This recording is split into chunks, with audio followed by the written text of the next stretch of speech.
सब लोगों से यही कहने के लिए आया हूं कि हमें जनता को भी सावधान करना होगा। आज जिस प्रकार की सरकार इस राज्य में बैठी हुई है, अगर राज्य में यही स्थिति हुई तो जो हम लोग मालदार मुर्शिदाबाद की घटना देखते हैं तो वो भी दिन दूर नहीं होगी, झारखंड में भी ऐसे ही घटनाएं घटनी शुरू हो जाएगी। और इसलिए आज जरूरत है कि हमें देश में, राज्य में, देश में संगठित होकर के हमें ऐसे तत्वों का प्रतिकार करना है, ऐसे लोगों का हमें विरोध करना है और ऐसे लोगों को कड़ी से कड़ी सजा मिले ताकि फिर कोई दूसरा कोई हिम्मत नहीं कर सके कि भारत के वो संविधान का कोई अपमान करने के दुस्साहस करे। आज इस देश में बाबा साहब अम्बेडकर जी के बारे में बहुत सारे लोग बोलते हैं।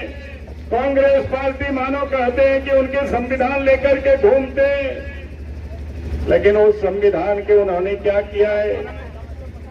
एक बार नहीं बल्कि संविधान बनते ही पहले चुनाव आते आते उन्होंने उसमें परिवर्तन ही प्रारंभ कर दिया। उस संविधान को 80 से अधिक जगहों पर संशोधन किया है, तो ये कौन नहीं जानता है। और यहां तक बाबा साहब भीमराव अंबेडकर जी को भी कांग्रेस पार्टी ने कभी कोई मान और सम्मान नहीं दिया।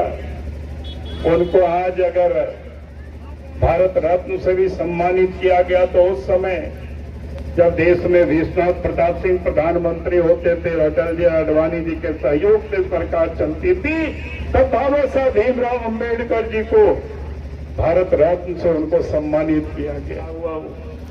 कि आज तो ये आंदोलन सिर्फ गिरिडीह नहीं, झारखंड के सभी जिलों में ये आंदोलन चल रहा है और एक ही मांग है कि इस प्रकार के जो मंत्रिमंडल में जो भारत के संविधान की शपथ जो लेते हैं और वो कहते हैं कि संविधान से ऊपर हमारे लिए शरीयत है, तो वैसे मंत्री को मंत्रिमंडल से बर्खास्त करना चाहिए और नहीं तो यही माना जाएगा कि झारखंड मुक्ति मोर्चा और कांग्रेस पार्टी के भी यही मत है।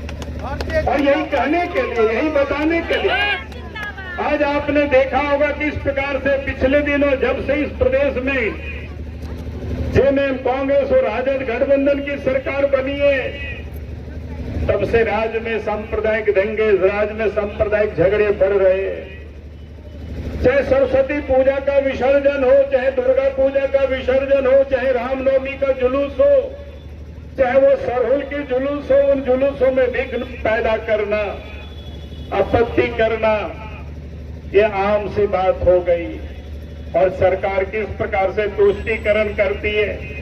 जो लोग पत्थर चलाते हैं, जो लोग बोतल चलाते हैं, जो पेट्रोल बम चलाते हैं, यानी केस को तुष्टीकरण के लिए आधा हिंदू आधा मुसलमान के ऊपर केस करते हैं। हम ये नहीं कहते कि सब मुसलमान खराब है, लेकिन जो लोग भी सड़क पर आ करके तोड़फोड़ करते हैं, पत्थर चलाते हैं, लाठी डंडे चलाते हैं, दंगा फसाद करते हैं, उनको चिन्हित करके उनके ऊपर कार्रवाई करनी चाहिए, न कि शांतिपूर्ण ढंग से सड़क पर चलने वाले लोगों के ऊपर कार्रवाई। जिसे पूरी दुनिया बाबा साहब भीमराव अंबेडकर जी को याद करते हैं क्योंकि उनका जन्म जयंती है।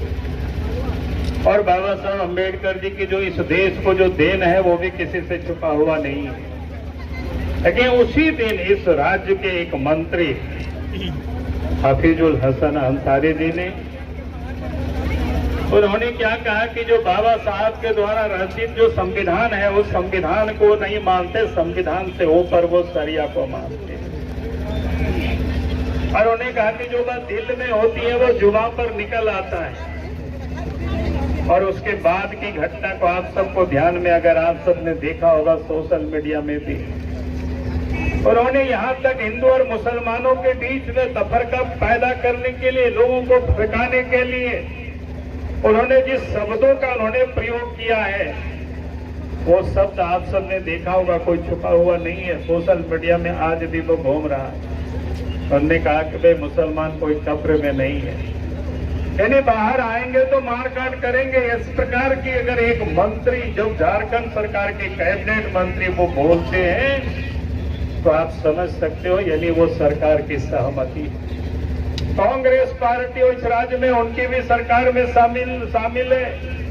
झारखंड मुक्ति मोर्चे जो लोग संविधान की कॉपी को लेकर के घूमते हैं, और पिछले चुनाव में आप सबको याद होगा संविधान की कॉपियां को लहराते थे और कहते थे बीजेपी की सरकार आएगी तो संविधान को समाप्त करेंगे। इतनी झूठ प्रचार किया, लेकिन वास्तव में संविधान को समाप्त करने का किसी ने कोई काम किया है और कर रहा है तो कांग्रेस पार्टी है, झारखंड मुक्ति मोर्चा है।